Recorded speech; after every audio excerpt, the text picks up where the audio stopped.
You're listening to a Monster Kid podcast.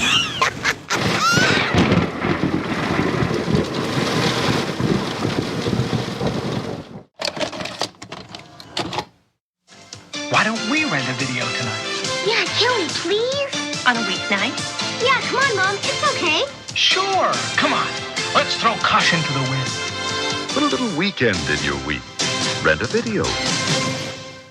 Happy Halloween, everybody, and welcome back to Vericon Video, a show where we relive forgotten and unforgettable movies that once line the shelves of video stores everywhere. I'm Brandon. And I'm Jordan. And today we're going to make your boredom, hopefully, disappear. Are you watching closely? And contrary to what Tom York says, there is time to analyze The Prestige from 2006. So sit back, relax, and... a la peanut butter sandwiches! Welcome to the Cafe 80s, where it's always morning in America, even in the afternoon. Ladies and gentlemen, this is your captain speaking. I have the only gun on board. Welcome to Con Air. Welcome to Jurassic Park. Okay, good evening, America, and welcome aboard Apollo 13. I'm so glad you could come. This is going to be such an exciting day. I hope you're enjoying it. I think you will. Two rival magicians, partners until the tragic death of an assistant during a show, feud bitterly after one of them performs the ultimate magic trick, teleportation. One desperately tries to uncover the secret of his rival's routine, experimenting with dangerous new science as his obsession consumes him. So, Jordan, are you interested in magic?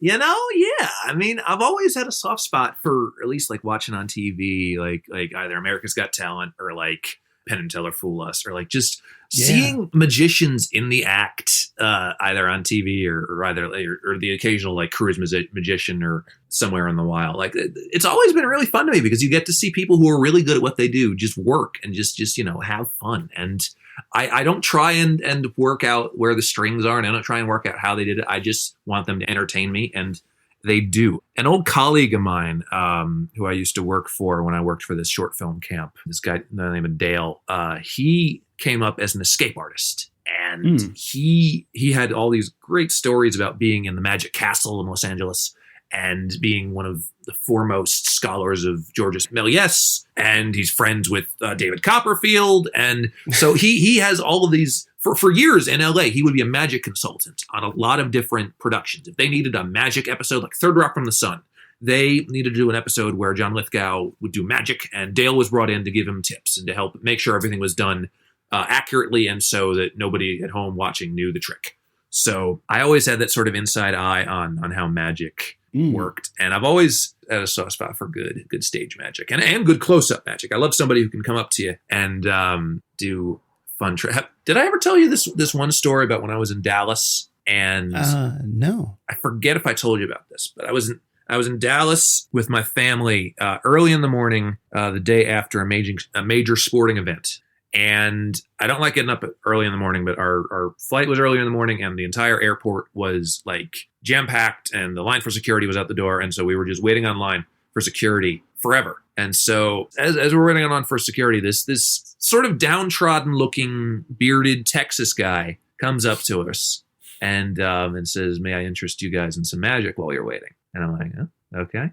And he did this little trick where, like, he had these little rubber balls as like rubber felts or something, and he put one of them in my hand, and I'd open my hand, there'd be like 5 or 6 of them in there, and just a little slight stuff, little street magic kind of stuff. Because when somebody comes up to you, like in Texas or anything, you think, oh, some scuzzy homeless guy or whatever is going to want money or whatever. He used that appearance, and he just was very wholesome about it and very like respectful magician, and was just trying to entertain people, and that really is the essence of magic. And I've always had a nice soft spot for that. So, and that was a long answer to a short question, which is yes, I am very interested.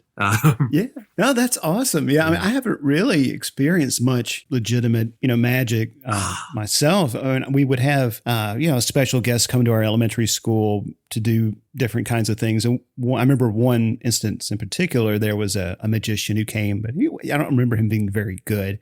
But I went to I guess my first like professional magic performance a few weeks ago, kind of as research for the show. And Lance Burton was the headliner, or he was the MC, I guess you'd say, and host. And but there were some really great magicians. There's like a magic society here in Louisville.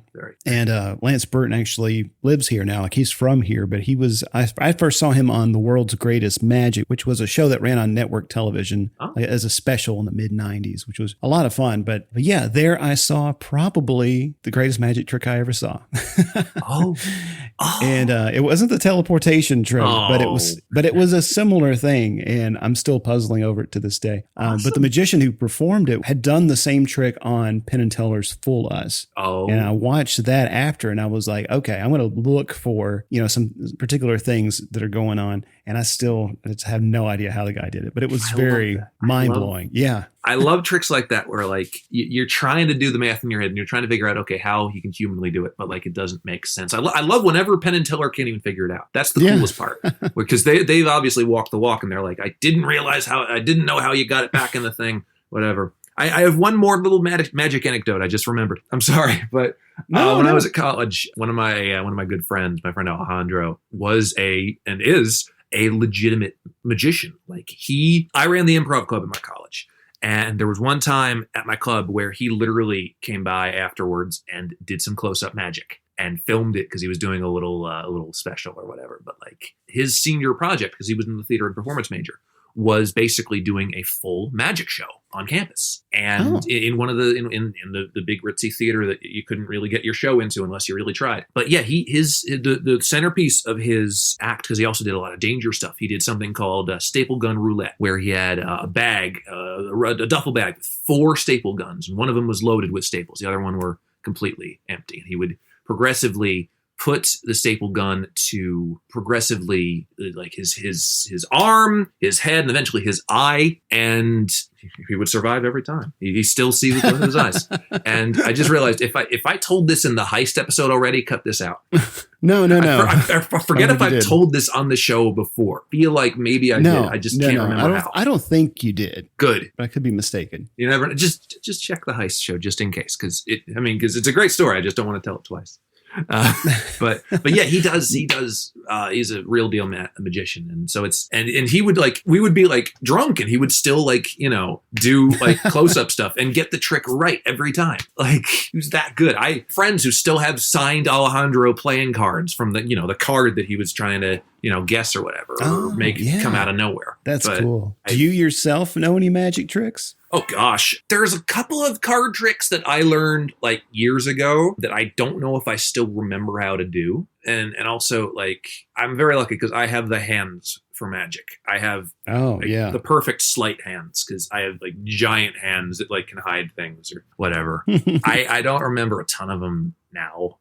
Yeah, I tried to learn a few after watching Penn and Teller's Fool Us for a while, but there's one that I remember is one that my grandfather taught me when I was very little. I don't know if it qualifies as a magic trick, but with the right pattern, it could be pretty impressive. It works by math. It's like the powers of 13 or something. But I'll tell you guys how to do it. Hopefully this makes sense. If it doesn't, let me know. I'll try to clarify for you. All right. Okay. So you shuffle a 52 card deck, you take the jokers out. And so you're working with somebody, or you have somebody that you're playing this to. You turn a card face up from the deck, whatever its number, add cards to it face up, counting until the total number value is 13. So you lay down a 3 of clubs or whatever. Then you put down cards, counting 4, 5, 6, and so on up to 13. So you count an ace is 1, jack is 11, queen is 12, king is 13. So if it's a queen, you only count one more card to get to 13. If it's just a king, then that's 13. So that's it. So then you turn the stack face down on a table. Then you start another one. And you keep doing this to create multiple stacks until you're unable to count to 13 anymore. Then you set the leftover cards aside.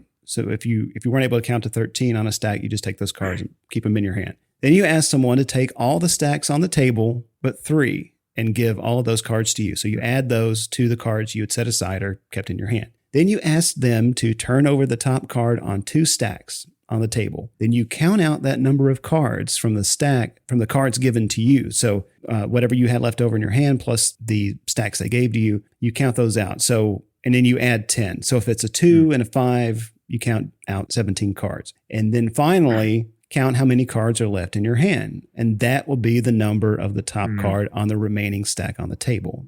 So you ask them to turn it over, and hopefully it's right if you counted right. So give it a try. Well, that's just basically the power of like math. Yeah, that's still magic. It's still, it's controlling. It's also like a precursor to like card counting and such. Just knowing the right kind of math and just predicting. Cool. Yeah. No, that's when it's always stuck with me, and it's incredible I've been able to remember it this long. But yeah, it's fun anyway. So anyway, let's talk about The Prestige. Yes, that's what we've come here to talk about. Yes. What are your memories of or connections to The Prestige, Jordan? Okay. So, full disclosure, I watched this movie for the first time preparing for this podcast. So, I'd known about it for years because I'm a very big Christopher Nolan fan. I had to catch up on some of his pre-Prestige films in order to prepare for this. I'd never seen Memento before this. I'd never seen Insomnia before this. So, I watched both of those, and I loved Memento, and I really liked Insomnia. He's excellent. I love what he does as a director. There's a lot of really good skills that we're going to talk about. But in terms of The Prestige, I knew little details about what this movie was. I knew there was something involving doubling or twins. I knew there was something about, I knew the basic premise of the movie. I knew enough about it, but I was always puzzled as to why more people didn't talk about this, probably after The Dark Knight and Inception. It was like, who needs the other ones? But the thing that I've always remembered about this movie, even if knowing nothing about it, I, since 2001, have had a subscription to and collected issues of Entertainment Weekly. I have cabinets full of them at my home, from 2001 until now, which is now, it's a monthly magazine now. That's what print's doing. In 2005, 2006, they had a section in the magazine called the Deal Report, where they would talk about casting announcements or movies that had entered development or production or actors that had signed on roles for new features or whatever. It's basically telling you about movies that are coming soon, which I loved back in the day. So I ate this section up. And so in one from November 2005, and this was several months after Batman Begins, they had an interview in this Deal Report thing with Michael Caine. And because basically he was on the set of Children of Men, which was filming at the time, which is another great movie. And he was talking about his character, and I'll do it in the impression. He was like, I've got a long hair and beard and little dark glasses, and I smoke pot all the time. And then so the interviewer goes, now, and of course, this is 2005. It's like, when is Batman Begins 2 going to be? And so Michael Caine says the following, and I literally had to get the article and make sure I said this verbatim. It's next year, I think, but I'm doing a picture with Christian Bale and Christopher Nolan in January. It's called The Prestige. It's a much smaller film. It's about a couple of homicidal magicians who are trying to kill each other. So that's always stuck with me about this one. A couple of homicidal magicians who are trying to kill each other. That's The Prestige.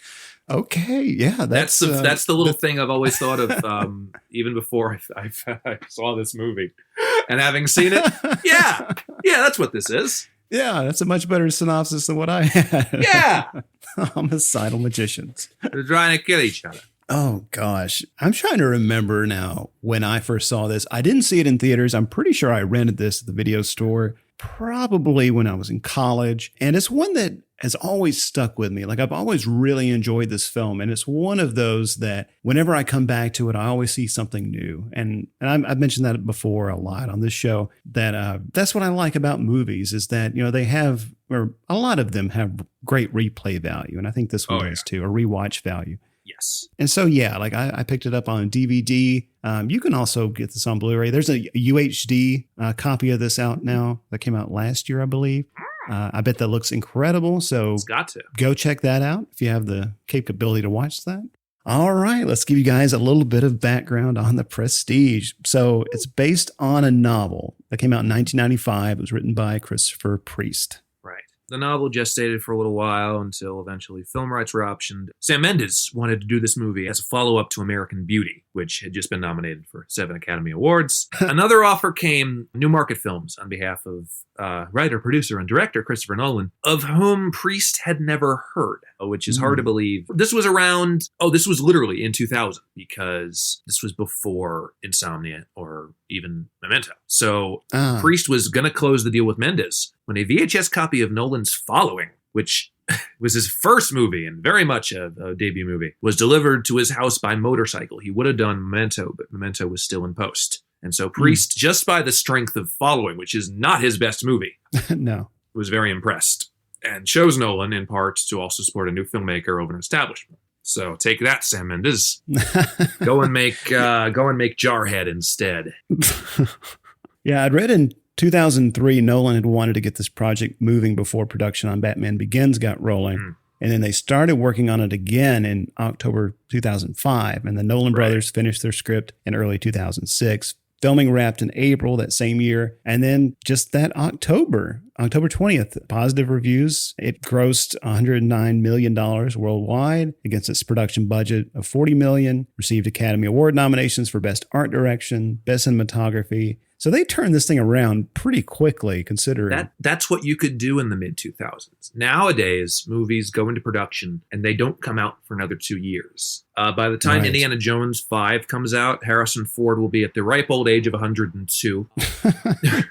and as will Steven Spielberg. So movies take longer in production now because so many movies involve a lot of visual effects. And this one, comparatively, is relatively simple. There was some visual effects that was needed for like lightning and for some of the doubling stuff. But otherwise, it's fairly straightforward and very pared back for Nolan. I mean, even as Michael Caine said, it's a smaller film, a much smaller film. So yeah. And I think that this is one that you kind of mentioned this earlier, that it kind of gets lost in the shuffle or in the shadow of the Dark Knight trilogy, so to speak. And I'm not sure if this is still true, but I know it's one of Nolan's lowest rated movies. Right. And I think that's a shame because, and I was talking with Lewis about this, and he's really excited for this episode. So hi, Lewis. I hope we don't let him down. Hopefully not. He said that this is probably one of his favorite Nolan films. And I would have to agree with him. Like, there's a lot to love here, and I think this one is very tightly done. There's a lot of really smart craftsmanship here in terms of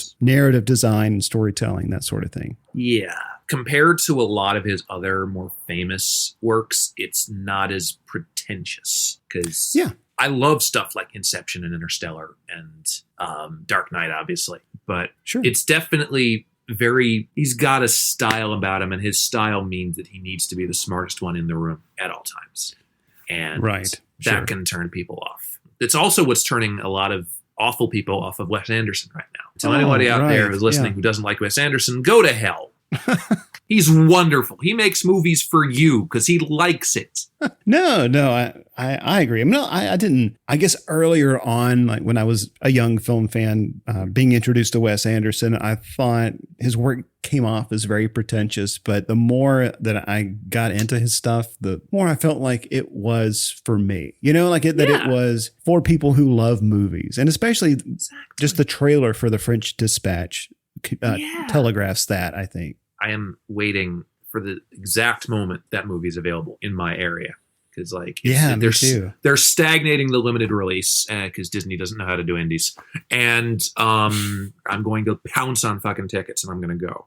Wes is one of my favorites by far, other than Nolan. I still haven't seen Tenet, which is odd, but you know. Oh yeah, very, very curious to hear what you think about that one. Eventually, I will take that one down. It's about time. In terms of context, I don't have much here, but in 2006, we got a few movies about magic. We got The Illusionist with Edward Norton, which I don't remember being that great. I just remember Paul Giamatti acting his ass off in that. He did that a lot in this era. This was right after filming had wrapped on Shoot 'Em Up, which would come out after The Illusionist. But this was a big year for Paul Giamatti. Mm-hmm. He's great. And then there was also the Woody Allen film Scoop, which also had Hugh Jackman in it, but that one wasn't as good. And Scarlett Johansson. Yeah, ScarJo, yeah. It took me a minute. I'm like, wait a minute, who's starting? Oh, okay. All right, we'll do this again. Yeah. It's a reunion of sorts. But the big deal coming off of this involving the release of The Prestige was Christian Bale was coming off of Batman Begins. Hugh Jackman was coming off the X-Men movies. So basically it's like, okay, it's Wolverine and Batman in a movie together and they're magicians. Like it's what a lot of this era would be like, okay, they're definitely controlled by people's ability to see the IP character versus a lot of the other range. This would happen in a couple of years with the movie Deception with Jackman and Ewan McGregor, which would be marketed as Wolverine and Obi-Wan walk into a bar. Another headline used by Entertainment Weekly around this time. So Genuinely. Okay. So this is what we were going against. It's two Interesting. great actors battling preconceived notions of what their careers could be. And one of them, you could say both of them, would challenge those notions. Bale more than Jackman. But anyway, I'm getting ahead of myself. So, Mike, Anthony, you guys take note about deception. Yeah, well, I was just thinking about a good, this is what it was. I was thinking last night, I have to text Mike now, or Anthony. I was watching Jennifer's Body, and literally everything I saw in Letterboxd or felt about this movie was how fucked over Jennifer's Body was by its marketing. And I need to send that to Mark, even to Mike, even though Mike already covered, I believe, Jennifer's Body for an RMR episode. It would make a good set of marketing. Oh, yeah, for sure. So Yeah, I'll shoot him a line about that. Yeah, you should. I guess we should get into our discussion points here. We got a few. We got a few interesting ones here. We got a couple. I'll kick us off. I wanted to mention a few rivalries in professional magic before we get into how that applies to the story of the Prestige. These are some that I found on Mental Floss that I thought were pretty interesting, just to kind of, they're a little fun. But Houdini and Cyrano. In August 1900, legendary escape artist Harry Houdini began a 2-week run at London's famed Alhambra Theatre. Just minutes into his first show, a magician known as Cyrano bellowed from the audience that he, not Houdini, was the original king of handcuff escapes. Fearing he might lose his audience to the publicity-seeking Cyrano, Houdini made a quick escape from a notoriously difficult pair of handcuffs that didn't allow the wearer to reach the keyhole. He then challenged Cyrano to do the same, offering him $500 if he succeeded. Harry Houdini was so, great, man. Yeah. Oh, absolutely. Yeah. Yeah. So we're just having a little fun here. And then Foo versus Sue, which... I think I've heard of that one. That was when Foo Fighters and Susan Boyle were doing dueling Wembley dates, right? That's exactly it. Foo versus Sue. And when she didn't get as much, she did sue. Thank you. Very good. Very, very quick, man. That's good. I have my moments. There have been a lot of very quick, that's not quite all folks moments out of me. The one that's dropping in 2 weeks, we ended up making 9/11 jokes for an hour. Oh, yeah, I remember you and Mark talking about that on And we just did one where we made Titanic jokes because there was an episode of Lunatics Unleashed that had a bunch of like ice and freezing things. And so Mark literally wrote in his notes, "Iceberg ahead." And he sent it to me. I'm like, That's okay, awesome. no chance of being classy. Iceberg ahead. All right, Fu versus Su. So renowned Chinese magician Qingling Fu had success traveling the world with his act, but was surprised to find that his arrival in England in 1904 had been preceded by an imposter. Chungling Su was the stage name of William Robinson, an American who had audaciously pretended to be Asian. And while both were performing in London, Fu challenged Su to a magic duel where Su would have to successfully perform at least 10 of 20 chosen tricks. So Su, aka Robinson, performed the following day for newspapermen, but Fu declined to appear, insisting Su first provide proof of his Chinese heritage. Most of Fu's protests went unheard. Su had been there first, and his persona was so convincing that many believed it was Fu who was the inauthentic one. So the American upstart's career was derailed for good in 1918 when he died while unsuccessfully performing the bullet catch trick on stage. "My God, I've been shot," were his last words, and the first words in English he spoke on stage in 19 years. You know, it's funny. I heard about that on an episode of QI. Oh, interesting. Yeah. Yeah, that's one I still haven't seen. I remember you talking about QI before. It's great. And the last one I got here is Copperfield and Angel. Two guys who like making things disappear. Yes. Which, possibly the two most famous magicians of the past quarter century, David Copperfield and Chris Angel, don't appear to be bonding over their common interest of misdirection. Angel has repeatedly taken Copperfield to task for what he alleges is Copperfield buying Twitter followers and failing to follow up on promises to donate to charitable causes. Angel also appeared irked that some media outlets reported Copperfield was the highest paid illusionist in the world. Copperfield appears to have taken the high road, doing little to respond to Angel's accusations, aside from retweeting a Forbes profile crediting him as the top-earning magician. Copperfield can probably take solace in the fact that he was once named a living legend by the Library of Congress, an honor that has yet to be bestowed upon any other magician. Chris Angel always came off as a bit too self-obsessed for me. He's very much like the Chris Angels and the David Blaine's. I mean, David Blaine at least has some good like street magic stuff, but Chris Angel and also David Blaine would do a lot where they were just like, I'm going to do this very important thing, and all of you have to watch this very important thing, and if you don't like it, you know, I'm going to be at the Luxor, Las Vegas. Everybody, my show is at the Luxor. Yeah, Chris was not my favorite. You're venturing into like a Woody Allen there. If you want to come to the Luxor, I might make the Lung Fu or whatever her name is disappear. No. I'm totally with you there. I mean, Chris Angel. I mean, I want to see his show on TV and stuff, and I mean all of his stuff. I mean, like Copperfield too. It's stuff that's geared more towards the razzle dazzle of the Vegas Strip kind of stuff. Yeah, which there was a show. I'm trying to remember what it was called, but you probably remember this. It was on in the earlier mid 2000s. Magic's Greatest Secrets Revealed. Yeah, Magic's Greatest Secrets Revealed. Yes. Yeah, you can still watch a lot of those clips on YouTube. Yeah. And they're pretty great. And yeah, just it reveals even like these really what appear to be very complex and involved illusions when actually they're very, very simple. Yeah. Or to the viewer's dismay, a lot of it is just camera trickery. Yes. Unfortunately, which I think is a bit of a cheat, but that would be one of those shows that would just be on when nothing else was on, and I would watch just a lot of that. It knew what it was. It was very cool. I feel like they must have gotten shit from the Magic Castle for like spoiling tricks for people. Right. That's probably a big deal. Part of the defense for doing it in the first place was that it was tricks that had been retired, largely retired. But still, I mean, there must have been other like practicing magicians still doing that stuff. Probably. You would have to. So just because I guess a majority have moved on from it doesn't necessarily mean that others aren't still doing them. Because I mean, if you go to these magic supply stores and stuff where they sell a lot of these tricks, or they're literally selling secrets and not just gimmicks and stuff like that. Yes. So, I mean, there's a whole interesting business side of this. The economics of it's very interesting too.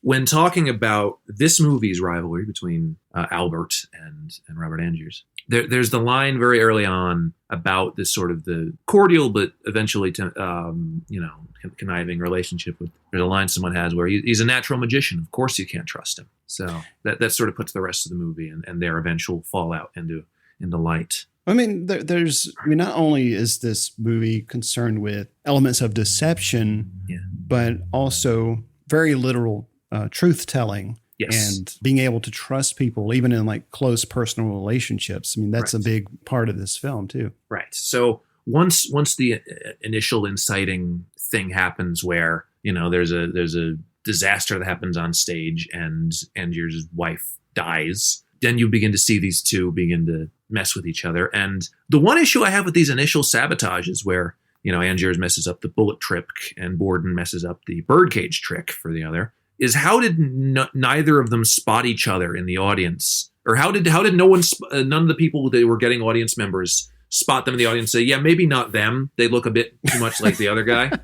Like, it's just little fake beards and things like, oh yeah, that's totally not Alfred Borden. Yeah, bring him on there. Exactly. Yeah, it's not like their disguises are that convincing. No. I mean, although much later they get better at it. Like Angier has a much better one when he sabotages the bullet trick for Borden. That was the one little issue I had with that. Makes sense. And so there's a line after the, I think it might have been the bullet trick, where I think it was Angier says, I need to know how he does it. Why? So I can do it better. That's the whole film right there. It's one-upmanship. It's magicians one-upping each other for the purpose of being the best. Right. Yeah. I mean, it's clear that these two rivals are driven by the same things. Like Borden says earlier in the film, a real magician tries new things, not just playing the favorites. That's true. Which is kind of funny that later when Borden does the favorites for a small crowd later, they're like, we've seen it. That's when he pulls out the gun. Everybody's like, oh shit. Okay. All right. He does the bullet trick. Yeah. That's where Borden's coming from. Like a magician's real power is doing something no one else can do. And he even tells Cutter early in the film that no one else can do my trick. There's so many clues throughout. Like so many. Like watching this, knowing what's coming, you're like, oh yeah, they're just having fun with it at this point. Yeah, like it's incredible. Like I even noticed like very small nuances that I'll probably get to later. Of course. I'll probably forget actually, but yeah, there's just a lot there screaming at you what's happening here or what to anticipate. But again, it's just this film itself is a magic trick. We're going to talk about that in a second. But anyway, I'm sorry. The moment in this, no, you're good. The moment where, after Borden has done his appearing on the other side of the stage trick for the first time is the moment that Angier turns entirely. I don't care about my wife. I care about his secret. Way past rational thought. It's now fully revenge. It's fully one-upmanship. Yeah, and I like that moment where he realizes it. He realizes what he said and that he's moved beyond just revenge for the death of his wife. Like this has become much deeper and much more complex. And then after Angiers returns from America, what sort of booking are you after? The sort of booking Alfred can't ignore. He's trying to lure him in. He's not doing this for an audience. He's doing this to piss off Alfred. And he's trying to do a couple of different things. One, like he wants to be the best. He wants to be the center of attention. He wants that applause solely for himself. But at the same time, he's wanting to cripple Alfred's career and to break him down so that he can, get what he wants, which is Alfred's. I mean, he's already taken 4 fingers between the two of them, but he's going to do more. Mm-hmm. Yeah. So, and then in walking away from Alfred, Olivia says, referring to Angier, you should go to him. You two deserve each other. And that's what the rivalry has made them. Yeah. Like they have such tunnel vision for each other. They don't really see how this rivalry is affecting other people in their lives. They don't see where this rivalry is getting them. It reminds me of the movie The Favourite, where Emma Stone and Rachel Weisz, they're so interested in one-upping each other and getting to this role in Olivia Colman's arms that they realize that they don't realize by the end that they're just competing to be the queen's bitch, essentially. Right. Like you're so bent on winning the race that you forget what the prize is, and the prize is fingering a 60-year-old dying woman for the next year or so. And here the prize is being the best, but also living with loss, either the loss of your fingers or the loss of your wife or the loss of yourself every couple nights. Yeah. I mean, it's something that Tesla gets at later. Yes. He's like, have you considered the cost? Exactly. And that's one of the deepest, most deep moments of the movie, where you think that he's talking, Angier's thinking he means, the money, I can pay for it, whatever. No, the emotional cost. How far are you willing to go to one up with this guy? Yeah. And it's a very fucked up sort of race to the finish. Yeah. And Tesla even cautions him. He says, forget about this. Go home. And then after he builds the thing for him, he tells Angier that what you should do with it is destroy it, drop it in the deepest ocean. Yeah. Which, fun fact, Bowie has done with a couple of his albums. One of which is actually releasing next month. So, oh, really? Yeah, an album that he cut in 2001. There was a bunch of covers from his 60s days that he literally went back to the studio and re-recorded stuff he did in the 60s. The label kept it from people, and he became dissatisfied with it, and so it never was released. And now, 20 years later, it's finally coming out. Or resurfacing, really. Okay, well, I'll be on the lookout for that. It's called Toy. Okay. Nothing to do with Michael Gambon. Oh, boy. So let's talk a little bit about the use of doubles. Stage illusions.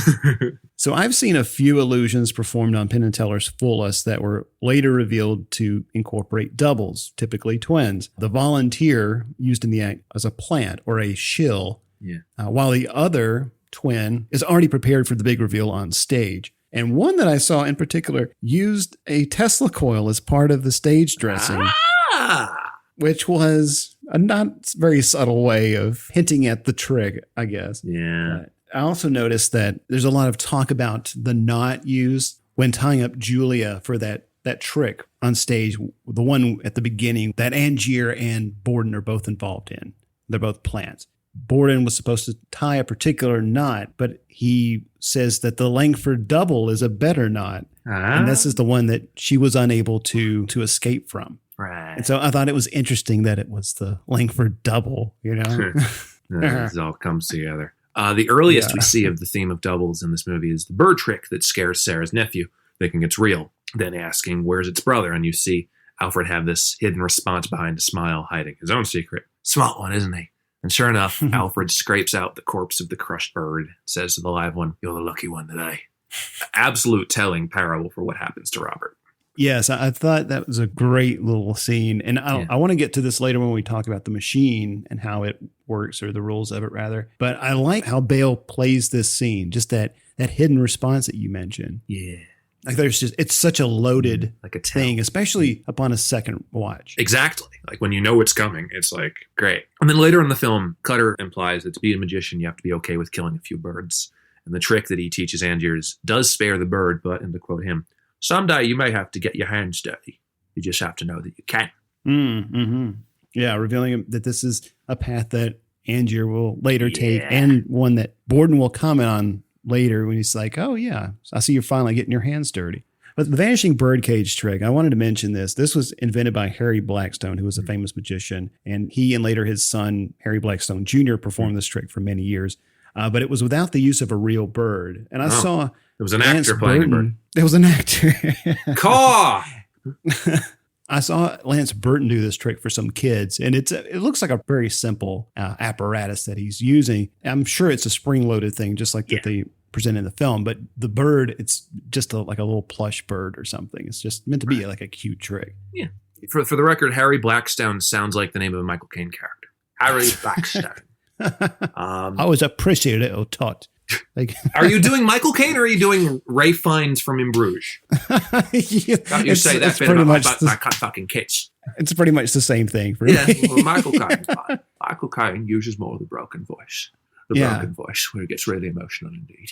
She was only 16 years old. She was only... That's Steve Coogan's impression of it. Yeah, you got to stick your jaw out a little bit further for Michael Caine. Sir Michael. I won't. I really like the subplot with Roots and Angier's doing the trick the normal old-fashioned way. Like, "Oh, I'll get a double. Someone who looks like me. Hey, this person who looks like he's being played by Hugh Jackman. Want to be in a magic trick?" I like that subplot a lot. I do. I really like this too. And when we get to the acting and character work, I want to talk a little bit more about Root. Because I think it's a really cool performance, and there's a lot more there that I think we should unpack when we get there. Definitely. And the one hint as to what's really going on with Alfred is when Olivia says, "Leave your family at home where they belong." And Alfred, who may not even be Alfred in this scene, goes, "I'm trying." Yeah. And I want to ask you, so what did you see coming about the big reveal about Borden and Fallon, and when? Well, here's the thing. I knew that going into this movie, I knew that there would be something involving doubles. I knew that there'd be something involving Christian Bale and another Christian Bale. I didn't know that it was going to be Fallon. And so this has actually happened during my watch, where I was texting you, and as the Fallon thing sort of came out, I was like, I've been refreshing IMDb's cast page for an hour now, going, where the fuck is the guy who played Fallon? Is he uncredited? Is it just... Did the IMDb forget someone? Is it just Pat Welsh. Again? And then I finally get to it. I'm like, oh, that explains it. But no, I knew about the doubling. I knew about the multiple Bordens. I just didn't know that one of them was Fallon. And so that kind of that made a lot of things make sense. And that was a nice little twist that I enjoyed. Yeah. I knew that there were scenes where Alfred wasn't really Alfred, and that there was another Bale running amok. Yeah, I remember when I first saw this, and that being, a real mind job. Like, I was like, what? That guy, that mysterious guy doesn't talk? That was Bale? Yeah.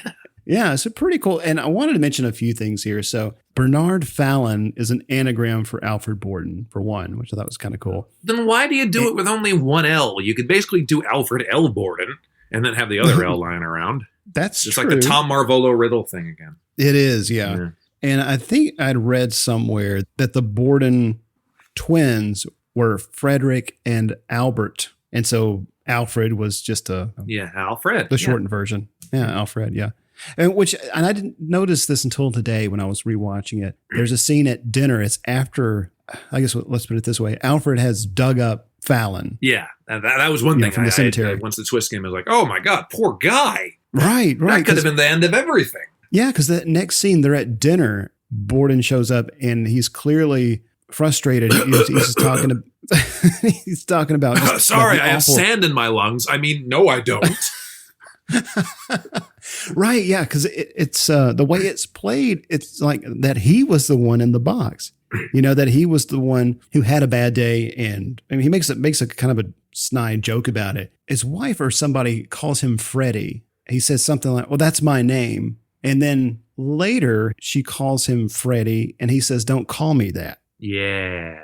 And so it's also, I think they're playing with one being Frederick, one being Albert. It can get a little complicated to keep track of, like I said, but I thought it was worth mentioning because those are little details that I think could very easily escape your attention. And I wanted to mention this just because it was on my mind, but the idea of twins or clones having to live in hiding and just how miserable that is. It reminded me of Multiplicity, like one's getting to be prime, the prime individual, but only sometimes, and not having this fulfilling life. Like there's just this sense of tragedy that permeates the Borden's relationship and how they've grown accustomed to living, sharing a life, but also the pitfalls and the perils of that. It's funny. I for years I've had in my unfinished or unwritten scripts file. There's a script I've been wanting to write, which is a romantic comedy about a woman who falls in love with a guy who has 6 other clones running around New York City, and they all sort of live together in one house, and they take turns sort of going out as each other. And the Prime, Linus Prime, I believe, Lewis Prime. It's called the Lewis Division. Lewis Prime sends everyone out of the house for him to be him. Like he doesn't like going out as himself because he created a lot of these other versions to be the better versions of him. There's one that's basically the more charismatic, talkative, likable version that this girl meets on a date, and he has to be convinced to go out and do the date himself and to have her fall in love with him as he is. And it's a very cool script. I have to figure out one of these days if I'm ever going to write it. But it's the exact opposite of the whole thing that you discussed of wanting to be out there and not wanting to hide. Well, this guy, he wants to hide. He wants to have other people do his shit for him. And, it's a method of cloning film that hasn't really been discussed very often. The thing that made me think about Multiplicity is there's a scene where, Michael Keaton, the clone, is hiding out in the garage, and he's looking through the window and he sees Prime greeting his family as they arrive home. And there's just this overwhelming sadness because he still has the same memories and stuff like before the cloning process. And so he's watching someone who looks like him live his life and take his family, so there's an element there that plays into this film too, whether it be Borden or Fallon. At some point they're on the outside, watching their wife or their child in the arms of someone else, even though they're brothers. But that to me is very interesting. All right. Before we get too deep here, let's shift gears and dig into Nolan's sleight of hand. Oh, yes. A lot like David Mamet in our heist episode, which is a really good one. Yeah. He does a lot of nice little sleight of hand tricks. Maybe not as many as Mamet, because that's Mamet's whole thing. But, okay, so Nolan begins the film by showing us how a magic trick works, and it's Cutter showing us, the bird trick, and showing us behind the curtain and telling us who's in on it. So not only does Nolan begin the trick with Cutter, telling us the stages of a magic trick, there's this and then there's the prestige, it's a very important part, because then they realize it's a trick. But also we see basically the disappearing man, the big trick that Angiers is doing. And initially you think that Albert is part of it by going backstage, just going, I'm part of the bloody trick, but he's not. Right. Yeah, because the opening, as far as the timeline goes, it happens much later. So we're beneath the stage and Alfred is sneaking around down there. That's when Angier, is up above him and falls down into that glass box. And that's when he drowns. But yeah, Borden tells somebody to let him backstage because he's part of the trick, that sort of thing. A lot of mystery being set up there, I guess is what I'm trying to say. Right. But we have a lot of philosophy on magic and on integrity. Cutter abides by the laws of respect when it comes to magic, as does Nolan. If I reveal to you how the trick is done, then the trick is worthless. As Alfred says later, they'll beg you, they'll flatter you for the secret, but as soon as you give it up, you'll be nothing to them. Yeah, and I appreciate that the film embodies so much of that too, like while also tipping us off to why the secret is so precious, especially to Borden. Yeah. Like why it matters so much, and also like why it's so coveted by Angier. Right. You know, that it's something that is so precious is the only thing I can think of. But you know, it's something. I mean, you can say so precious. Andy Serkis is in this movie. That's true. That's true. Just something so personal, so dear to him. That's where he derives his power, or his sense of being, his sense of purpose, rather, I guess. And but yeah, like kind of going back to what you said earlier, just a minute ago, about Nolan showing us how magic trick works and all that. I think it's just such smart storytelling, because it gives us what we need to know to understand the mechanics of how these tricks play out structurally, like with the pledge, the turn, the prestige, this three-part structure. And also, when you take something away, you have to give it back, which is a great little hook for later in the film when, you know, that's when Alfred comes back around. It's great. Exactly. Yeah, that scene when he's telling that kid, as soon as you give up that secret, you'll be nothing to them. Yeah. And so that's key here. It is. There's a little bit of cinematic sleight of hand that Nolan does here, where Angier boards the carriage and we pan up and follow his sight line, and we don't notice the electricity until the shot and his line of dialogue lets us see it too. That's a very cool thing Nolan did. Yeah, there are little moments like that. And I think you're going to mention a couple of those later. Yeah. Where the shots themselves do some really cool like narrative things that are very interesting. He's a great director, man. And then, but also talking about, you know, just the integrity of magic, seeing these scenes backstage with Cutter, Alfred, Robert, and Sarah discussing the foibles of this trick is, again, putting trust in the audience, us in this case. Yeah, it makes us feel safe. You know, it makes us feel like we're in the know. Yes. You know, while we're also being tricked without realizing it. Exactly. It's like what magic does.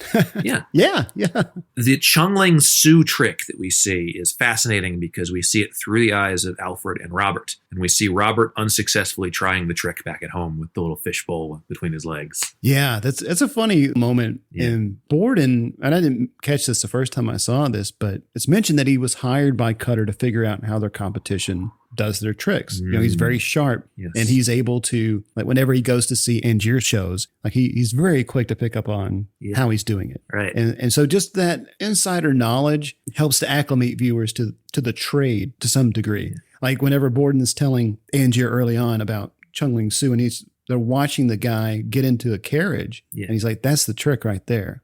This performance that he's this old man. Yeah, exactly. When he's actually just a regular American dude. Mm-hmm. I forgot to put in my notes who exactly said this. I just think it's cooler if Michael Caine says it. The secret impresses no one.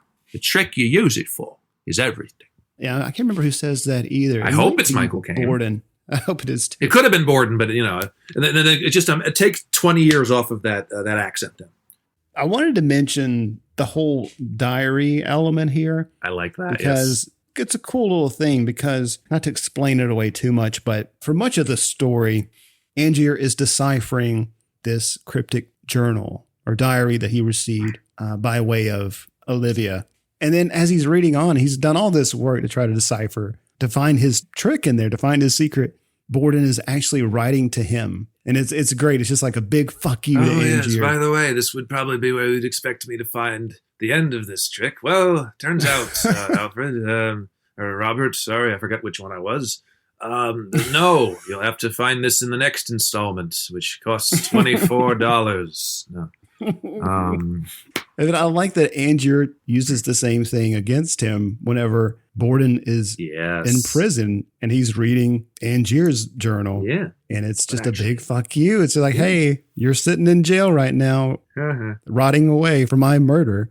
It's great. So, yeah, it's cool stuff. And then, of course, the scene where Alfred leaves Sarah being rejected and appears in her apartment in the pan of a camera is perfect slate. It's a really smart cut. And it, again, like just so much great storytelling here is in the editing because there are a lot of time jumps throughout. Yes, there are. It can be a little difficult to keep track of when we are for some viewers, but there's just a lot to manage here while deliberately, executing this narrative. And I think just being able to do all of those things to keep the timeline making sense, but also using these cuts in such a way that, it's in service of the story. Right. And then Alfred only explains the bullet trick to Sarah once their personal relationship and stakes are brought in.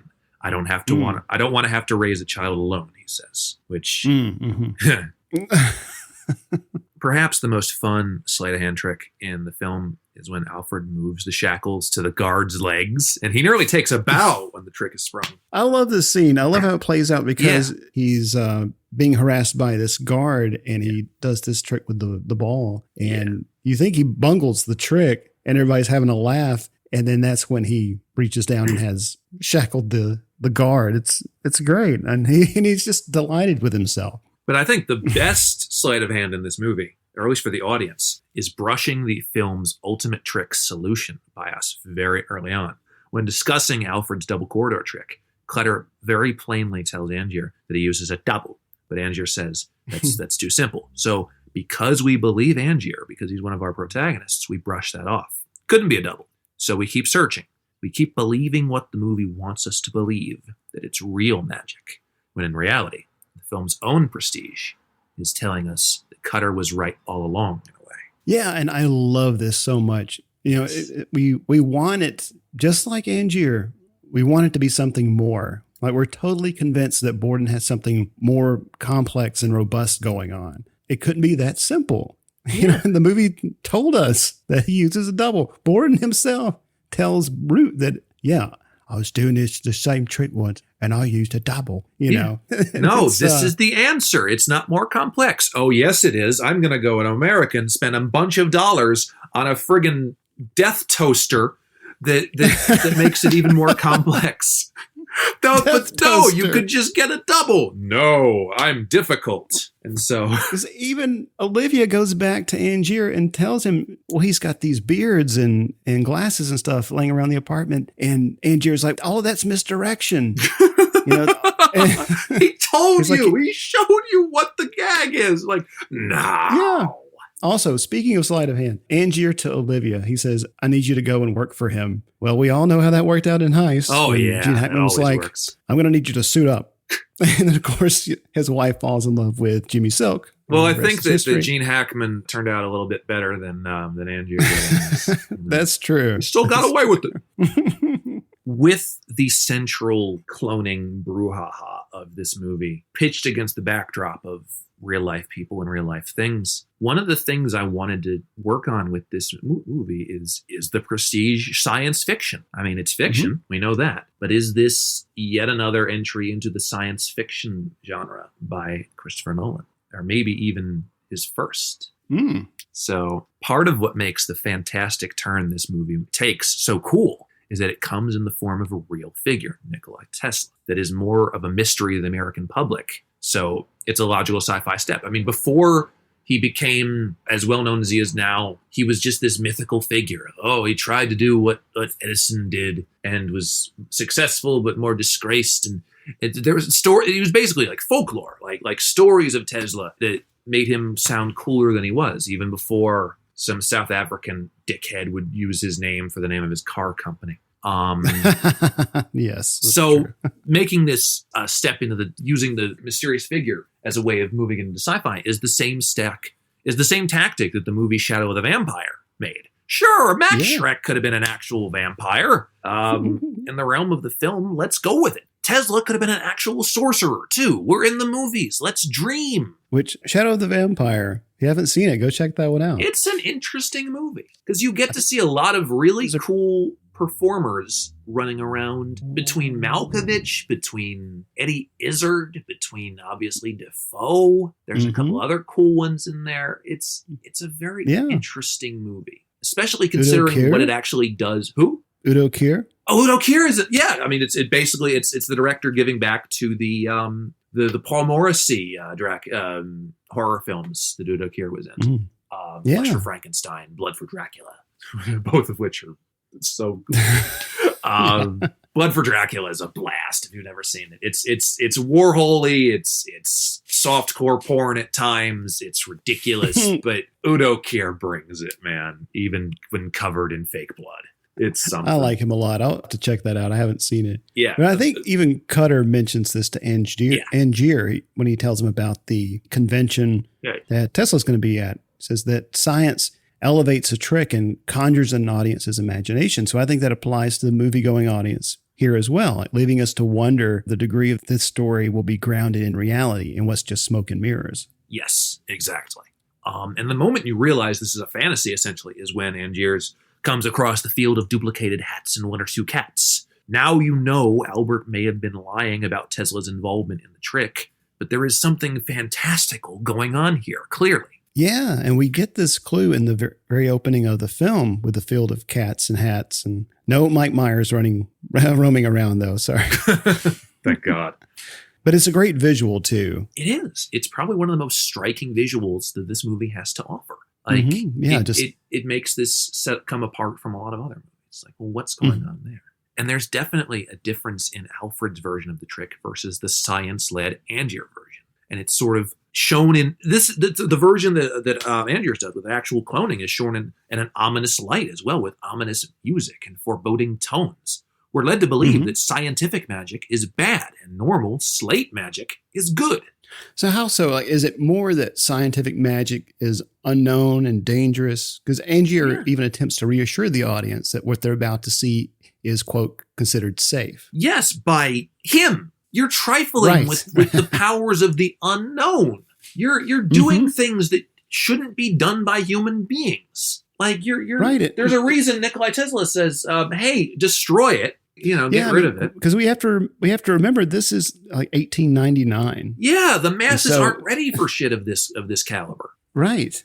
Just fooling around with sleight of hand and doing things the natural, usual way with human ingenuity is safer than like actually teleporting yourself and growing. Because one of the things that you're going to get into probably in the next section is if there is a copy of a copy of a copy of a copy of a copy of a copy, more of the mind is going to be removed and blank. Right. There's going to be more of a drop off in what is human, in what is actually naturally made. Yeah, and I think that's more of a part that's explored in the book. Yeah. I guess what's imported from the original to the copy. Right. How much of it? Because I think it mentions something to the degree that an Angier copy like loses a sense, like a part of itself, basically. But anyway, I didn't get to finish the book, unfortunately. It's in print. The book ends with, "And that is all I'm going to tell you, Robert. As you're sitting in prison." Oh, Alfred, I've mistaken them again. The last lines of the book is just the end. Wait, did Brian Blessed write this? I can't believe the caliber of that cloning device if I could get my knickers in there. Oh, I love doing this show. We get to have so much fun.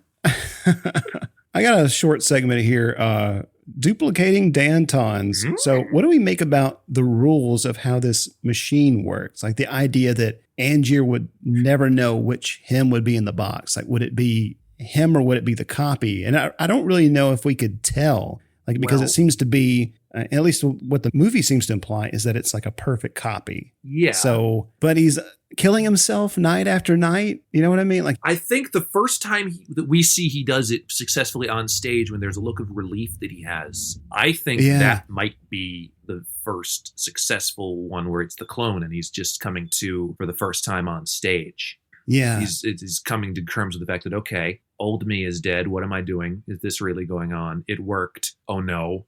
Like, just coming to grips with it there. That's what I think it is. That's how I read it. Yeah, it's a complicated thing because, I don't know, you could really puzzle over if it's a perfect copy, then regardless of which one is the original, which one is the copy, one of them is going to die. Yeah. And so I know Angier mentions this at some point later in the film about not knowing if it would be him in the box or not. It's a complicated thing to really wrap your head around, or at least it is for me. But I think it's fascinating. I think that the fact that I'm still puzzling over it, I think speaks to, again, just smart storytelling, presenting us with something that's meant to be puzzled over, something that's not meant to be figured out so easily. Yeah. That's all I got. It's supposed to puzzle the audience. It's supposed to be nebulous because it's not of human design. It's not of, yes, Nikola Tesla is an alien. Yeah, sure. He's the Tesla who fell to Earth. But Tesla felt her. yes, exactly. But it's supposed to be nebulous. It's supposed to be indistinct to us because it's indistinct to him. And it's supposed to be that sort of you never quite know thing. That's the horror of not knowing is true horror. That's why a lot of great psychological horror movies work, because it's what is left out, what you don't know, what you're not certain of, that's really scary. And for the record, Todd Phillips, if you're listening, leaving things out isn't edgy. Well, this movie, it's interesting in like generic terms, in terms of genre, because it's a period film. It's a psychological thriller. It's got a mystery element. It's got drama. Yeah. So there's a lot of interesting facets that you can look at all of these different elements and see this can appeal to a wide range of audiences. Yes, definitely. Like I try to when we cover something by a director with a definite vision for his films or for their films. I wanted to look at The Prestige as a Christopher Nolan film and which of his habits come through, because the more Nolan you've seen, the more you know what he likes to do, how he likes to make films. He has a very subtle but specific way of this sort of art. He's one of the last real artists that we have of just sort of, and we'll get into stuff. First of all, he co-wrote this with his brother Jonathan, like most of his early films. First, we have the look of the film. The palette is very indicative of this era of Nolan films that would start with The Prestige.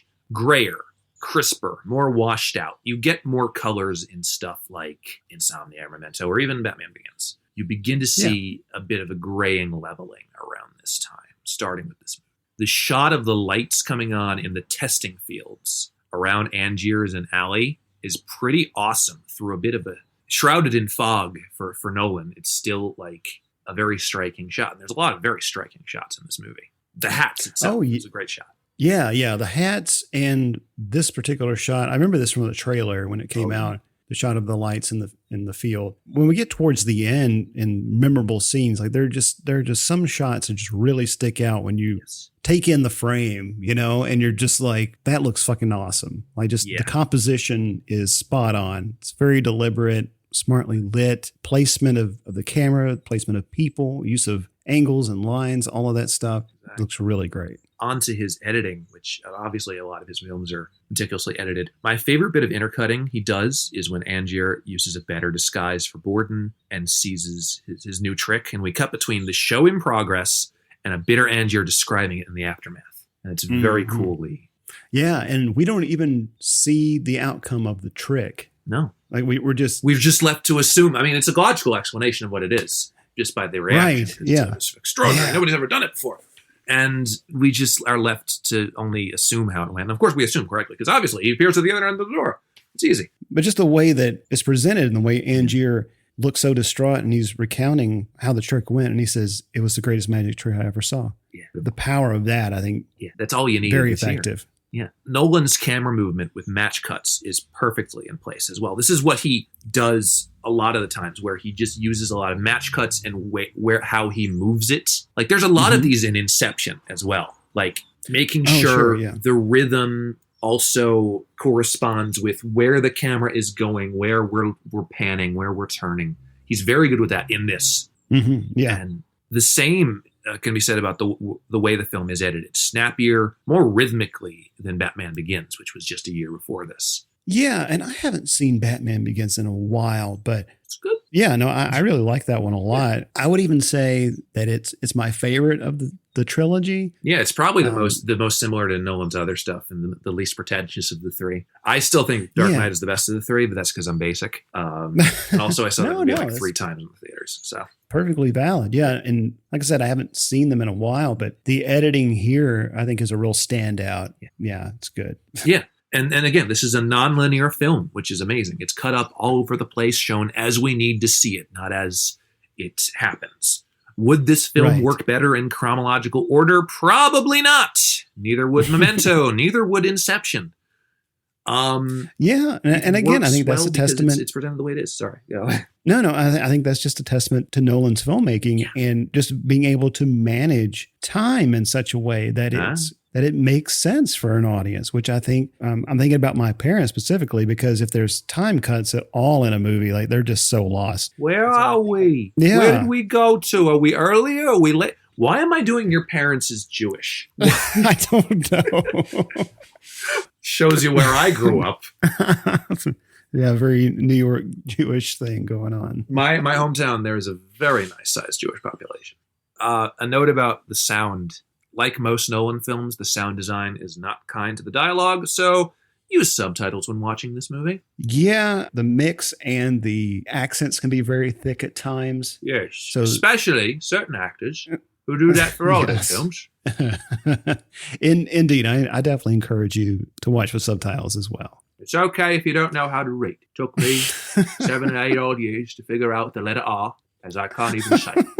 As you can tell, I enjoy that impression as much as the Blessed and as much as some of the other ones.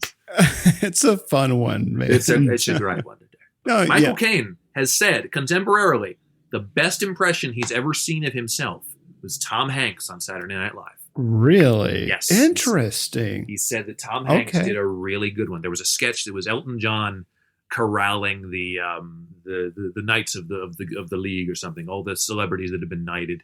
That want to combat against world crises, and one of them is Tom Hanks playing Michael Caine, and it's a very good Michael Caine impression.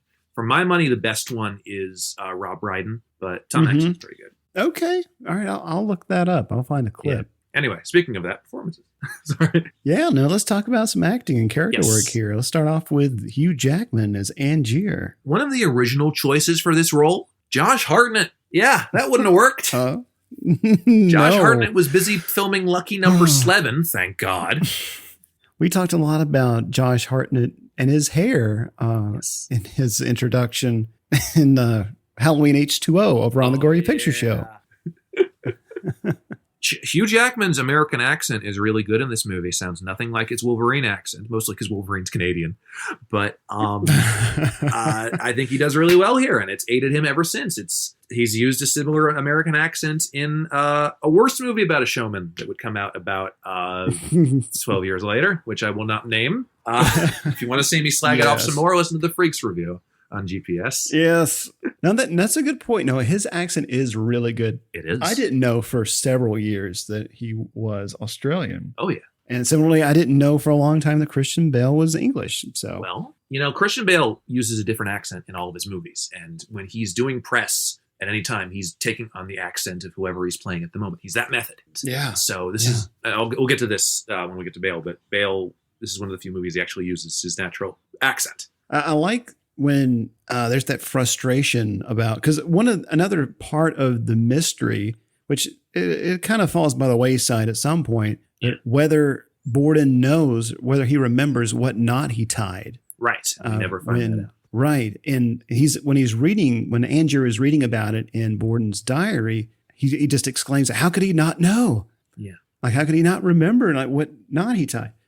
It's, again, just that mystery is baiting him. And perhaps Borden's doing that intentionally.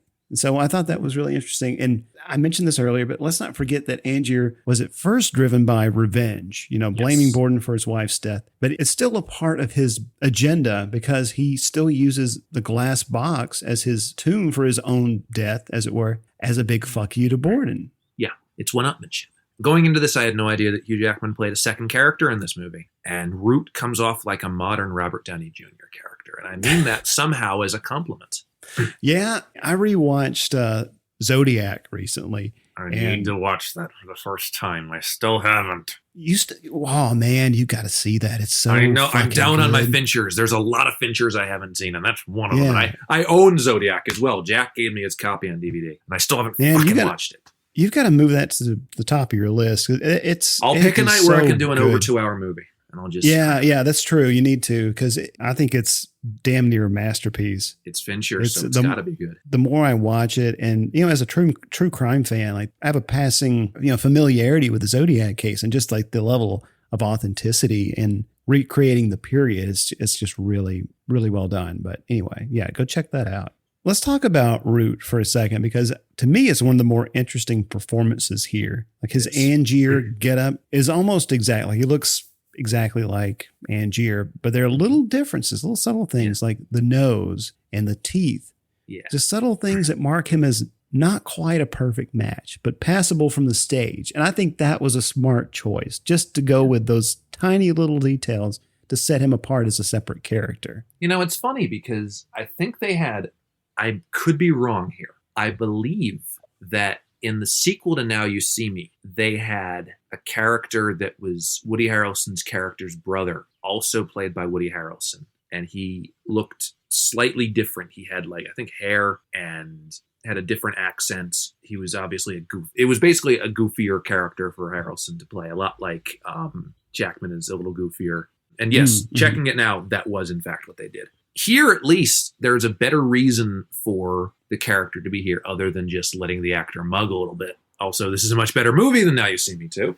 Or 1. True. But just little quirks about the way that Jackman approaches the character of course, his voice is a little different, but his mannerisms, he's playing a drunk, but also he's very... he's an actor, so he's very braggadocious. Yes. A big pompous Exactly. asshole. Yeah. He likes the attention, and that attention is threatened because Borden, has that drink with him and plants it in his head that, hey, when I did the same trick and brought this bloke into my act, he had this power over me.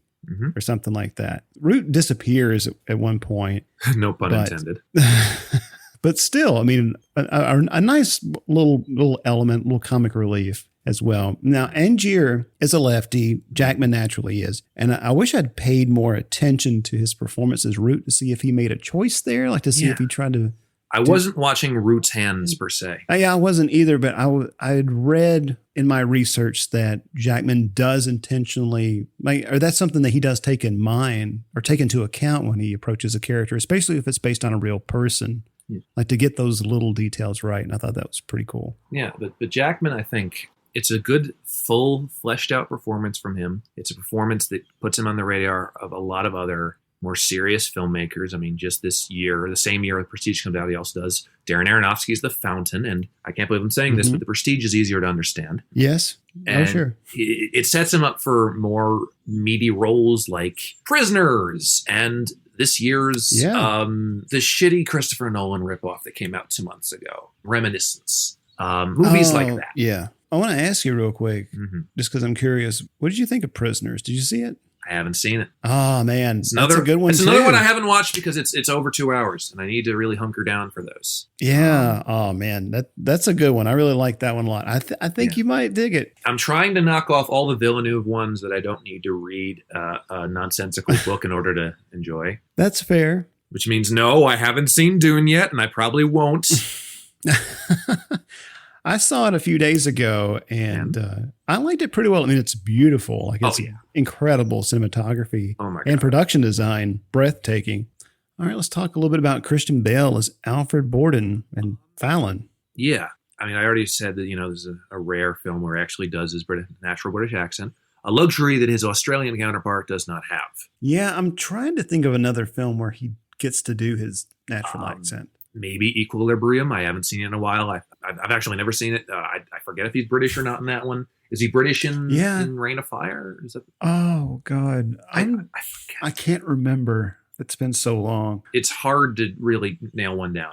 I think he is going to be British in Thor: Love and Thunder, though. Oh, okay. I think. Well, I think for me, like I said, I didn't know Bale was British for a long time. And I think, if I remember right, because Joseph and I talked about this on the American Psycho episode much earlier in the show, that Bale didn't reveal that he was British or let it be known until the rap party. Yes. He did the American accent throughout the shoot. Exactly. Even when cameras weren't rolling.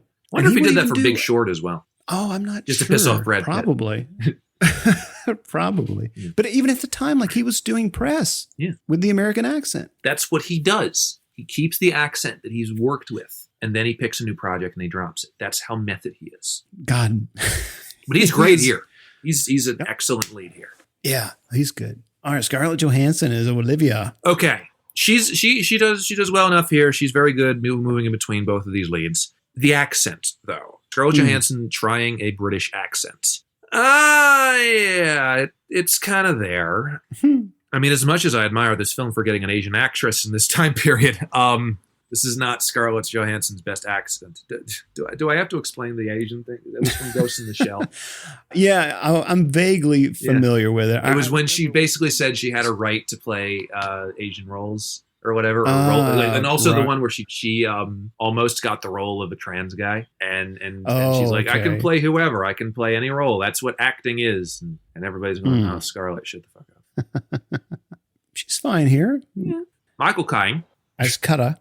The best traditional Michael Caine read in the film. And the only way that I know how to do it is to find you a bloody good double. Yes. That's probably my favorite read in the film. It's great. A bloody good double. A bloody good double. It's just, I wonder if it was difficult to like keep things straight. Like, who was Alfred? Was Michael Caine like... I'm Alfred. So, what, am I Alfred? No, I was Alfred in the last one. You were Master Wayne. Now you're Alfred. Am I Master Wayne? Who's on first? I don't know. Dead dice. Hey, Alfred. Sorry, that was a Abbott and Costello joke for you. Can you imagine out there? Michael Caine and Christian Bale as Abbott and Costello? Now, what's going to happen is you're going to stay in this room, and I'm going to come back, and nothing's going to happen. Is that right? Yeah, that's right. Okay. Remember, no, there's no ghosts. There's no Draculas. Nobody's going to come in this room. Okay? Yeah, that's right. What did I just bloody tell you? I would watch that. Oh, my God, yes. That'd be great. It'd be a great SNL sketch. Just bring him on as a surprise. Yes. Just get Michael Caine up in there. Yeah. It's like I brought in Daniel Craig a couple weeks ago and Rami Malek was on. Oh, right. Yeah. I still haven't seen that yet, but I bet that was pretty good. The one they did last night, which was Jason Sudeikis coming back after all these years, was excellent. Oh. There were so many really good sketch writing concepts that he brought in that were just so good. Okay. Yeah. I need to get caught up on that. Rebecca Hall is Sarah. Rebecca Hall is the best female performance in this movie. She's really good working off of Christian Bale. She gets the seriousness of the piece. She's very understated in a lot of her deliveries. Her tragedy is not knowing everything that's going on because Alfred is so prone to his secrets. If she had just let her in on, look, baby, there's two of me and only one of them's actually attracted to you, then maybe she would have had a nicer end to things. Right. Because the thing is she pretty much tells him, this is what I want. I want there to be no lies, no tricks. I want you to be honest with me. Do you love me?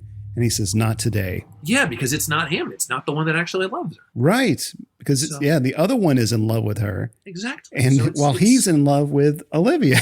Yeah, it's tragic. It's very tragic. It is. Also, this is where I mentioned that my father has worked several times with Rebecca's husband, Morgan Spector. Great guy, professional. And I don't know if my dad has conveyed to Morgan how much of a crush he has on his wife. Every time we see a movie that Rebecca Hall is in, he's always going, and did you see Rebecca Hall? Rebecca Hall was amazing in this. And I'm like, Dad, she was in it for 3 minutes. It was the BFG. It's not about a Rebecca Hall.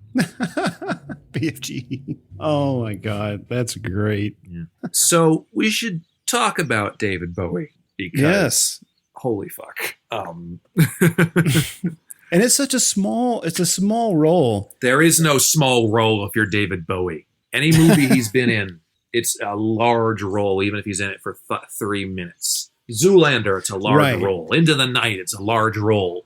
Yeah. The Hunger, even if he dies 20 minutes in, it's a large role. Yeah. I should have said that even though he's not on screen that long, he brings so much gravity to his performance. And this one is no exception. Yes. So fun fact, David Bowie initially declined the role of Nikola Tesla when it was offered to him.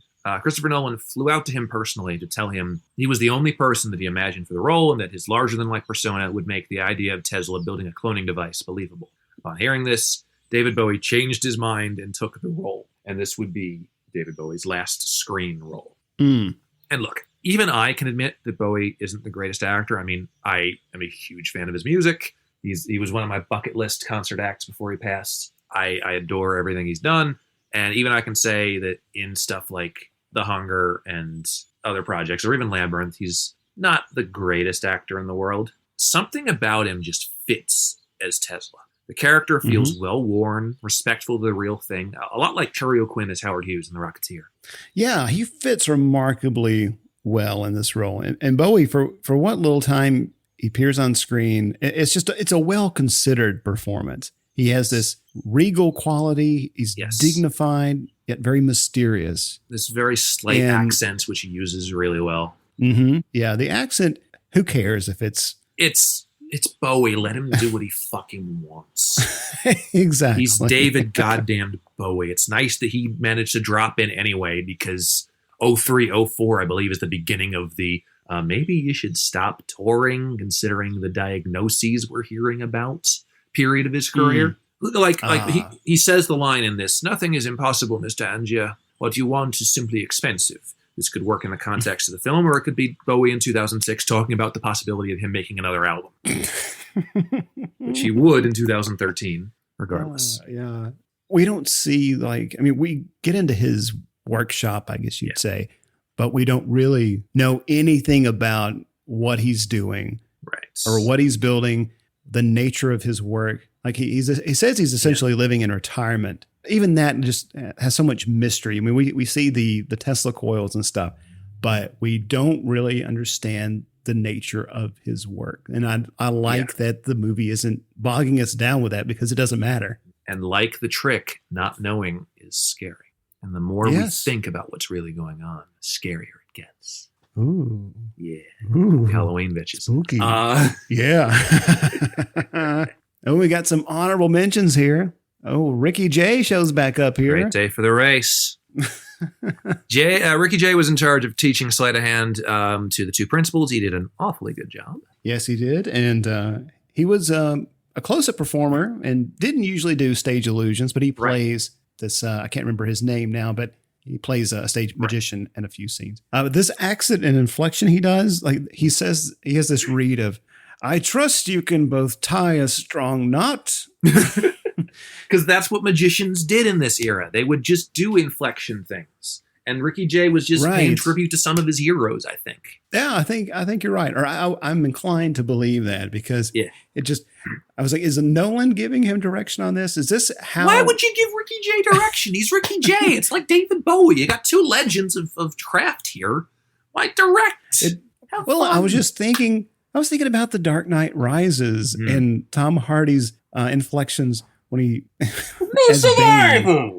Time to go mobile. Oh, you think darkness is your ally? You just have to imagine the explosion. That was the talk of Cherry Hill in 2012. And do you accept this man's resignation? I think it was pretty much the talk everywhere.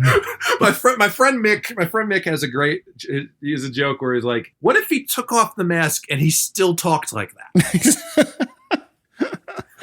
Oh my God, that's great. Anyway. Yeah, we have Andy Serkis. Yeah, Andy Serkis is Allie. Funny thing I noticed here, when Allie is introduced, he makes a reference to a magic trick in which one person guesses the item in a person's pocket. What has he got in his pockets?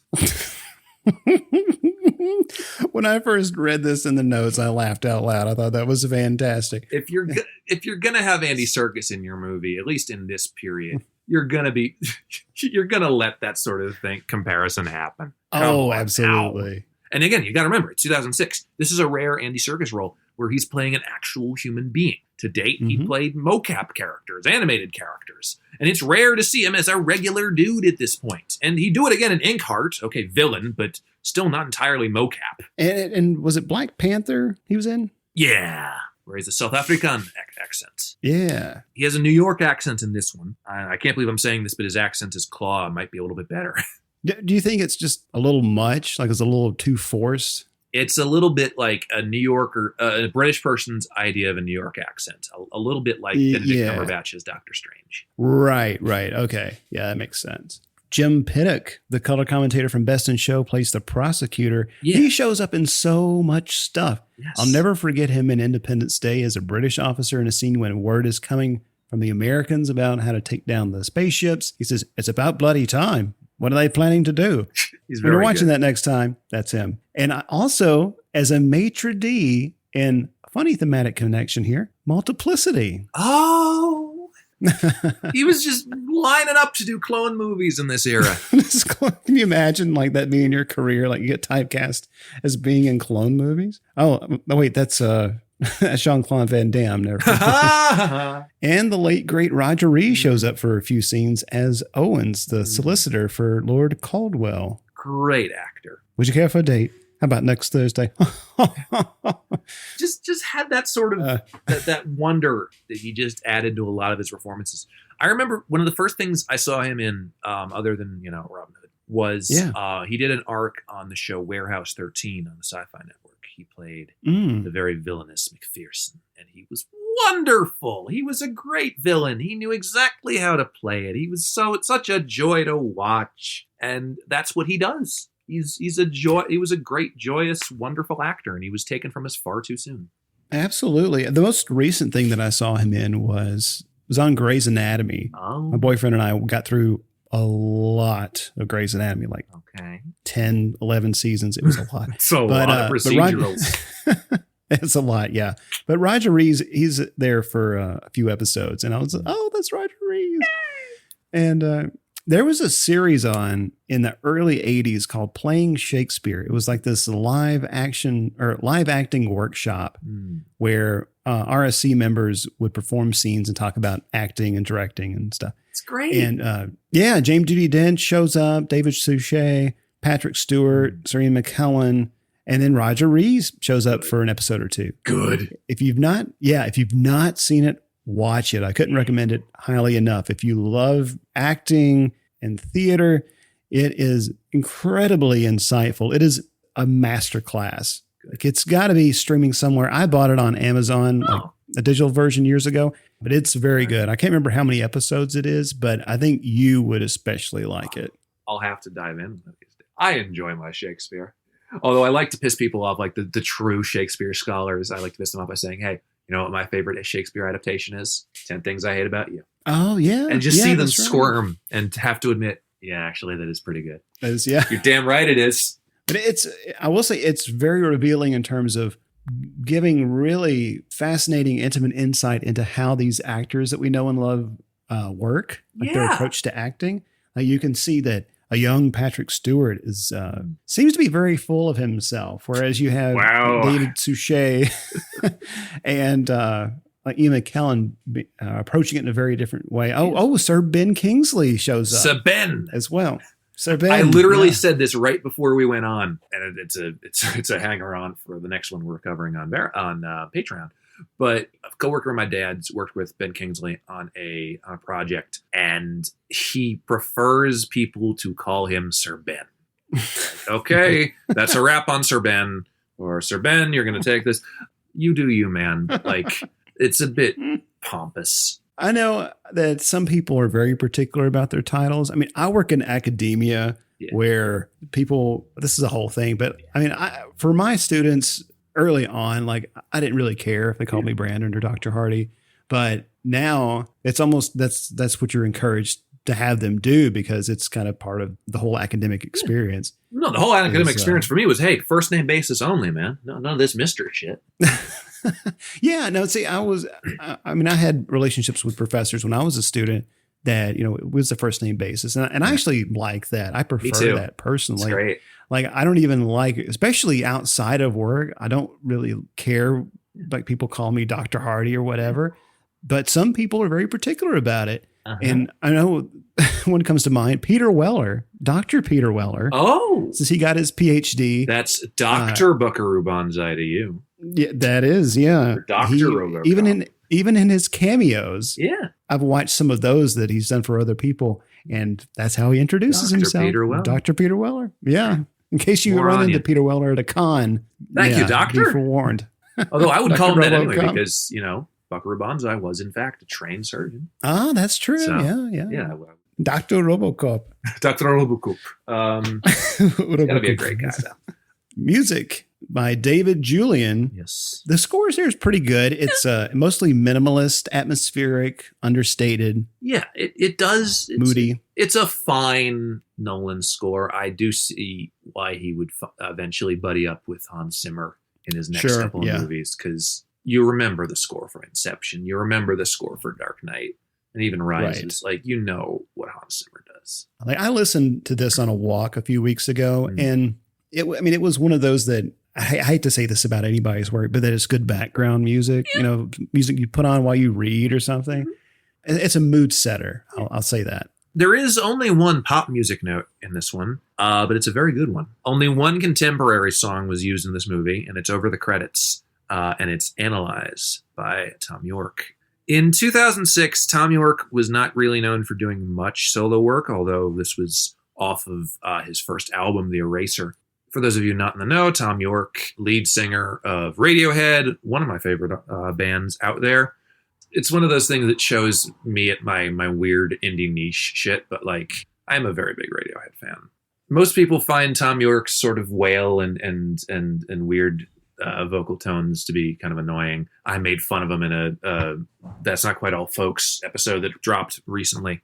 He gets a lot about aesthetic. He gets a lot about what music should do, what a vocal should do. He's very bare bones and very like intelligent about what music should do and how it can really power things. And this Analyze is a very cool song, one that I wasn't really aware of until this movie. And it's the perfect capper on this film. It wasn't made for this film, it was made for this album, but Nolan heard it and thought it was a perfect contemporary to the film.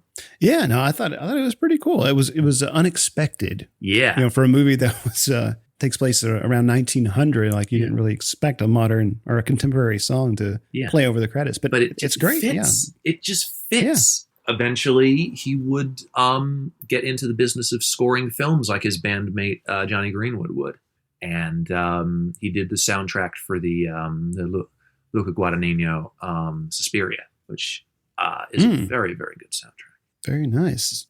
There are a few memorable or key scenes here we want to mention. Yes. The funeral for Julia, impeccably framed and lit. A white base, almost square-like. The guilt on Bale's face masked with the growing dread on Jackman's. Well acted. Yeah, this is what I was referring to earlier when I was talking about just how great some of the shots were composed. Like this one really stood out to me. We have Tesla's entrance shrouded in lightning. I didn't think it was possible for David Bowie to make a subtle entrance in this era anyway, between this and Zoolander. It's a hell of an entrance. And it's also one that I remember being featured in the trailer. Yes. It's a cool image. And he's just walking through lightning, like it's nothing. It's so cool. And subsequently, Tesla's lunch with Angier. Great dialogue here. I love the moments. Again, we talked about this, where Tesla asks if Angier has thought of the cost, and he's not even realizing that he means physical or psychological. Well acted by both of them. You do see the slight twinkle of Jackman just enjoying being in a scene with David Bowie. Well, yeah, of course. I mean, it's David fucking Bowie. I mean, that's what he's forget thinking. The fact that at this point in his career, Hugh Jackman is a very good friend of the lead singer of the Divinyls. Like, he still hasn't climbed the mountaintop that is David Bowie, and it's very cool. The scene where Alfred manipulates Root, intercut with Root nearly sabotaging Angier's trick.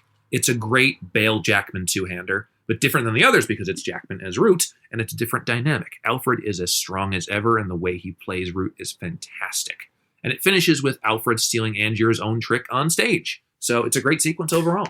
Yeah, and it works really well because other characters have commented that like Borden is a great magician, but he's not a good showman. Right. And but this is when he is there, right? Like that's when I think this is when he's had a little bit of help from Olivia, or it's somewhere around this time where she's kind of giving him some tips and stuff. Yeah, no, this is where he elevates his showmanship. I like the shot when after Angier premieres the new Transported Man and he's down beneath the stage and he is relishing in the applause that he's hearing. Yes. That he's hearing, and he takes a bow. Just that moment, like he's just basking in it. Yes. The award for extra of the film goes to, as usual, during the Tesla presentation in town that Andy Serkis helps do when things are going wrong. Somehow there's a fucking heckler there. Some guy in the audience yelling, "Does this look safe to you?" And they should be raised. Unless he's a plant. What the hell's with him? Yeah, and I didn't realize this until I came across this in my research. But we later see this guy in Colorado Springs as one of Edison's associates outside of Angier's hotel. Makes sense. Hinting at another professional rivalry at play. Exactly. Edison and Tesla hated each other to the point where everybody's heard of Edison and who's Tesla. At least that was what it was for a while. Edison doesn't have his own car. Or does he? Right. All right. That was The Prestige from 2006. What are your final thoughts, Jordan? Okay. The Prestige. Incredible movie. What Nolan does with how he frames the story, how he lets us root for both Angiers and Albert, and Alfred, and how he weaves this story together in a way where we're trying to find the hooks, but we're just enjoying the entertainment value of it like any magic show. I think it's superlative. I think he does so much right here. I think the acting is incredible across the board. I think that it looks great. I think that it's one of his most subtle stylistic triumphs. And I think that more people should pay attention to this one in the wake of some of his more flashy films like The Dark Knight, Inception, Interstellar, and now Tenet. It's a great one, man. It's one I'm glad that I finally got to see. I'm really glad to hear that you enjoyed this as much as you did, because I always enjoy, pitching a new thing or something that's new to you. Yeah. And I always like going for it. Yeah, absolutely. Like I said, I've always really enjoyed this film for its dramatic complexity, for its narrative complexity. We have fleshed out characters here that are interesting, that are faced with very real and very, damning consequences. Visually, it looks amazing. Oh, yes. There's just a lot working in its favor. And it's a shame that a lot of people have either neglected or forgotten this film. I encourage you, if you haven't seen this in a while, go check it out. It's one to have on your shelf. If you have a UHD 4K Blu-ray player, go pick up that copy. I think you can get it for $30. I hear it's an excellent transfer. I can't imagine this movie looking better, but I'm sure it can. Coming soon on video cassette. Ah, for God darn. What is this man saying? Bueno, señor Duggan, prende loud. What is this man doing? What in the hell's the matter with you? What is this man's name? My name is Igor Stravinsky. Hi there, I'm Harry S. Truman. I'm Don Corleone. They call him Fletch. Fletch! Fletch, F. Fletch. He's good at defending himself. Better tie your shoelaces. Oh! Disguising himself. And getting himself into trouble. Well, it be Fletch. Go ahead. Make my day. He's a reporter. There are no tags on these mattresses. Who's about to write the story of a lifetime. Will you kill me? Sure. If he lives. Thanks a lot! There isn't a woman he can't charm. Can I borrow your towel for a sec? My car just hit a water buffalo. A question he won't ask. You and your wife are currently alive, I take it? Drop your shorts and bend over, Mr. Babar. A risk he won't take. Probably feel 100% Moon River. To get to the truth. Well, looks like you two have a lot to talk over. We'll just catch the last 10 minutes of Dynasty. Universal Pictures presents Chevy Chase as Fletch. My hero. Welcome to it. All right, it's time to give a special shout out to our casual and preferred renters over on Patreon. Lewis, Mike, and Jack from Random Movie Roulette. Mondo, Pete, Ryan M., Ryan S., Jacob and Tab from Test Pattern, Naomi and Rich from Bloody in Love, James, Zach, Mark. Thanks, Mark. Jordan's dad. Go Eagles. And Sketches. Thank you all so much for supporting the show. You guys stay tuned for your Patreon exclusive bonus episode on Ivan Reitman's Dave from 1993, starring Kevin Kline and Sigourney Weaver. It's coming next. Oh, that'll be a fun one. Yes. Patronage goes towards helping us offset the cost of hosting and producing the show. If you're not a patron but are interested in becoming one, head over to patreon.com/VericonVideo for more information about all the great perks you can get starting at $2 a month, such as bonus episodes not available on our main feed, commentaries, and a super cool gift pack loaded with Vericon Video merch and other little surprises.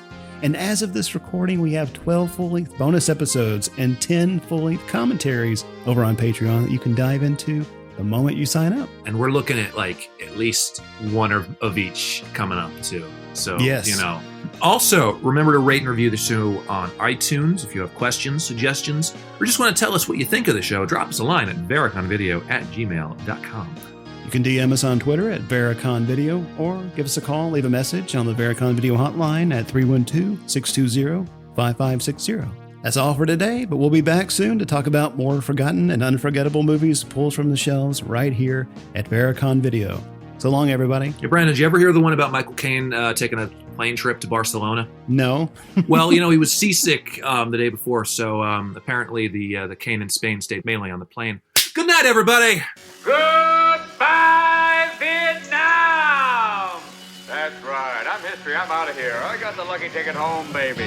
Okay, bye-bye. Thank you. Bye-bye. Bye-bye. Bye-bye, Jenny.